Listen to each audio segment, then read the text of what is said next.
Bom, meus amigos, agora vamos dar uma chegadinha no continente africano, mais precisamente no Congo. E o que está acontecendo lá não é só mais uma insurgência rebelde, hein? O que o grupo M23 está fazendo é, na prática, a construção de um estado paralelo. A situação lá pode redefinir o futuro do país inteiro. Segundo vídeos e documentos internos do próprio grupo, o M23 investiu pesado numa máquina de governo. Eles não estão só atirando, né? Eles estão fazendo treinamento civil e militar, doutrinação, arrecadando impostos e até emitindo vistos para quem quer entrar nas áreas que eles controlam. E não é improviso, hein? Existe um documento doutrinário de 32 páginas que acaba regindo tudo isso e que não tinha vindo a público antes. Em setembro, perto de Rutshuru, no norte de Kivu, centenas de homens e mulheres passaram por um programa de reeducação comandado pelo líder rebelde Sultani Makenga. O foco não era só aprender a usar armas, era entender a visão de mundo do grupo, a história conturbada do Congo e incorporar valores como compromisso e disciplina. O recado de Makenga foi direto, abre aspas. Só a força pode libertar o país do mau governo em Kinshasa, fecha aspas. E a multidão respondeu em uníssono, né? Sim, comandante. Esses novos executivos do M23 não vão para o front, né? A missão deles é administrar. O grupo controla um corredor estratégico que vai da fronteira com Uganda até o lago Tanganica, passando por Ruanda e Burundi. Estima-se que até 9 milhões de pessoas vivam sob esse comando hoje. Gente, eles estão criando ministérios, nomeando governadores e prefeitos. Mais de 20 líderes tradicionais já foram substituídos por gente leal à causa. O porta-voz do M23, Oscar Balinda, disse que esses líderes foram escolhidos pelas famílias tradicionais. Enquanto isso acontece no chão, a diplomacia parece estar em outro planeta.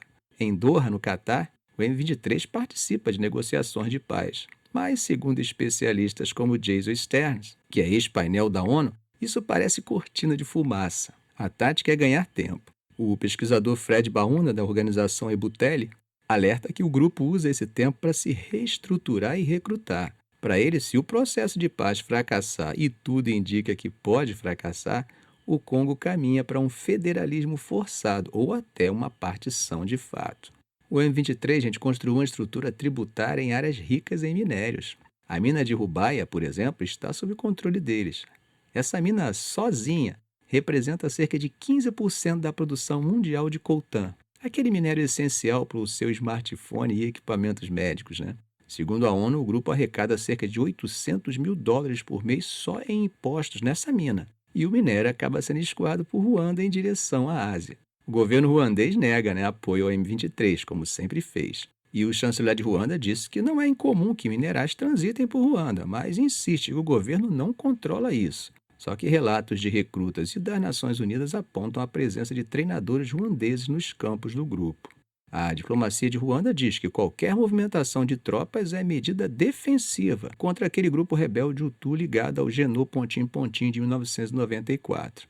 Bom, gente, autoridades da gestão Trump chegaram a dizer que esse conflito estava entre os que ele teria encerrado, né? Houve até uma cerimônia em Washington no dia 4 de dezembro com os presidentes Kagame de Ruanda e Tshisekedi do Congo, mas o M23 não assinou o acordo e um dia depois os combates já continuavam.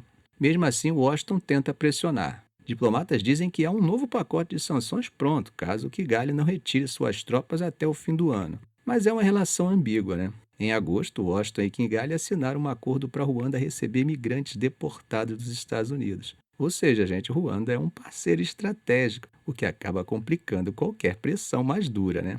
Enquanto a geopolítica trava, o M23 cresce. Eles saltaram de 3 mil para pelo menos 14 mil soldados. Estão recrutando na diáspora jovens tuts que viviam na Europa ou nos Estados Unidos e voltaram para assumir cargos nesse governo rebelde. O líder da coalizão política aliada ao grupo, Cornélio Nangaa, disse em um vídeo que aqueles que pensam que eles vão recuar estão apenas sonhando. Eles vão libertar o Congo. Gente, o grupo está mexendo até na demografia, né? Criaram centros de arbitragem para resolver disputas de terra, mas a ONU acusa que isso serve para legitimar a tomada de terras por ruandeses e apagar registros oficiais. Bom, é um desmantelamento sistemático da autoridade estatal. Claro, há denúncias graves de atrocidade contra civis de ambos os lados. Joseph Kaczynski, um líder de ONG humanitária, teve que fugir da região. Ele disse que o ambiente se tornou insustentável, que ou você se cala ou colabora. No fim das contas, gente, quem vive em cidades ocupadas como Goma admite que a segurança nas ruas melhorou, mas o preço é viver sob regras rígidas e vigilância. Bom, gente, agora vamos dar uma chegada na Ásia, né? Porque o conflito entre Tailândia e Camboja recomeçou e entrou no segundo dia consecutivo hoje. Os dois vizinhos estão trocando acusações pesadas sobre quem começou essa nova rodada de confrontos. E com isso fica muito claro que aquele cessar-fogo frágil que tinha sido intermediado por Trump em julho está por um fio, ou talvez já tenha rompido de vez, né? Não se sabe nem se dá para salvar o acordo. O exército da Tailândia informou que seus tanques dispararam contra um complexo de cassinos na fronteira.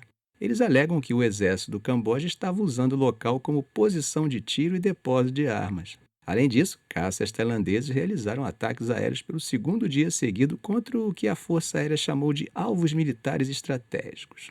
Do outro lado, o Ministério da Defesa do Camboja diz que suas tropas não tiveram escolha a não ser tomar medidas defensivas.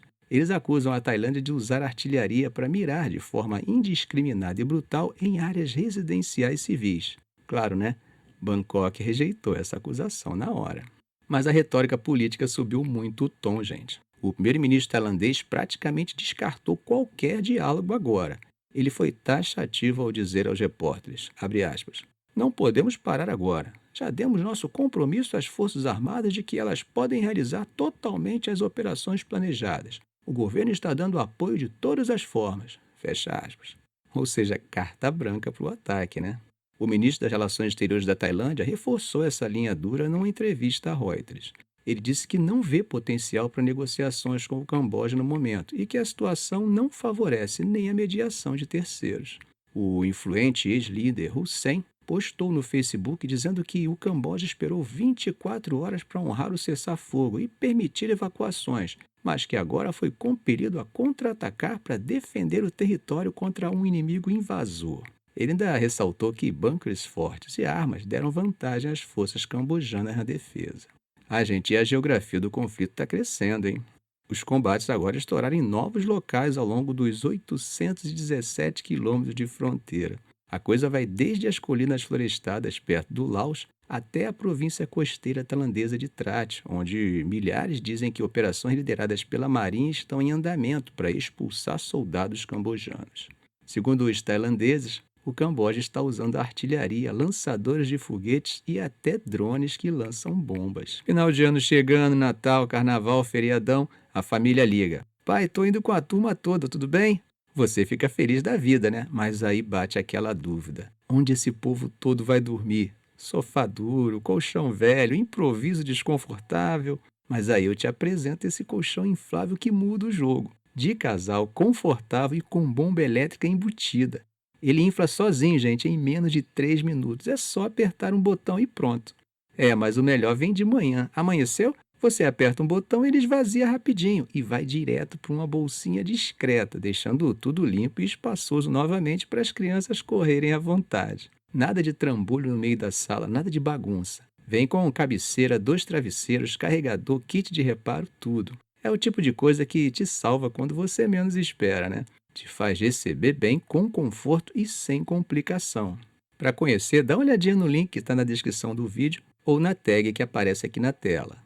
Recado dado, vamos continuar. Os números da tragédia começam a aparecer, né? Embora os dois lados já tenham dito que evacuaram centenas de milhares de pessoas das áreas de fronteira, o Ministério da Defesa do Camboja afirmou que 9 civis foram mortos desde segunda-feira e 20 ficaram gravemente feridos. Já as autoridades tailandesas relataram a morte de 3 soldados e 29 pessoas feridas. Na verdade, né? A tensão já vinha cozinhando em banho-maria desde que a Tailândia, no mês passado, suspendeu as medidas de desescaladas acordadas na cúpula supervisionada por Trump, que incluíam retirar tropas e armas pesadas.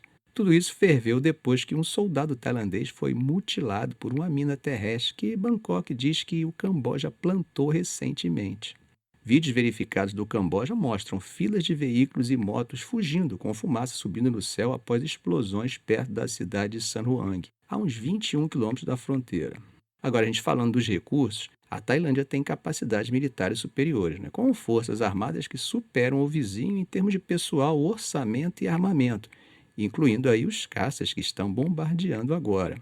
O porta-voz da defesa tailandesa, o contra-almirante Surasan, disse que o foco é reduzir as capacidades militares do Camboja.